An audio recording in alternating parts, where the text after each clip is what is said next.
আমি সাবিনা, আমার ছেলে 3 বছর, চাঁদপুর হাজিগঞ্জ থেকে। গেছে মাসের 30 তারিখে প্রথমবার আসা, তারপরে আবার 7 দিন পরে আইছিলাম, আজকে আবার 21 দিন পরে আসা। জন্ম থেকে শুধু ডেলিভারির পরে ও কান্না করেনি, তারপরে প্রায় 20 মিনিট থেকে 25 মিনিট পরে কান্না করছে। তারপর আমি অনেক ট্রিটমেন্ট করাইছি স্যারের কাছে। আসার পর স্যারকে একটা ব্যায়াম দিছিল আর ওষুধ দিছিল, খাওয়ার পরে একটু হাসি খুশি থাকে আর খেলা করে। বিষয়টা ও খেলা করতে চাইতো না, সবসময় আমাকে পাশে চাইতো।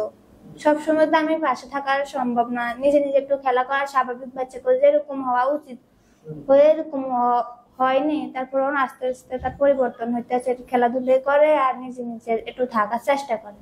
আব্বা আর আমারে ডাকতো, তখন কি জানি বলে আমি বুঝতে পারি না কি। আগে তো কথা একটু ক্লিয়ার আছে, আগে থেকে একটু উন্নত আছে, মানে কথা সিস্টেম ঠিক আছিল, কিন্তু কম কইতো। যেরকম বেশি বেশি বলে আগে এরকম বেশি বলতো না। আগে এরকম একটু মানে হাসি খুশি ছিল না, মানে এখন যেরকম এর কাছে আনার পর থেকে একটু হাসি খুশি থাকে, একটু খেলায়, এতটুকু পরিবর্তন হয়েছিল। মানে আগে যেরকম ওর বাবা কাজ যাইলে কান্না করতো না, এখন কিন্তু ওর বাবা ওকে ঘরে রাখি বাইরে যাইতে পারে না, কান্না করে। এখন বুঝে যে ওর বাবা চলে যাবে।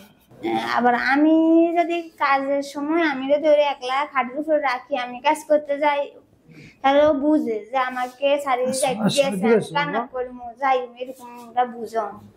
হ্যাঁ, খেলাধুলা করে।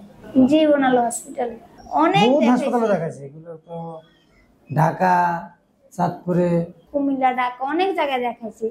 লাস্টে এখানে আসার ডক্টর ইমাম সাহেব টাইম নিয়ে দেখছে। না, এমনি খুব ভালো, এমনি খুব মানে ভদ্র স্টাইলে, মানে সমাধি দেখে, শুধু হাঁটায় দেখে, বসায় দেখে, মানে সে একটু ডাক দিয়ে দেখে। এমনি এটা লেগে গেল।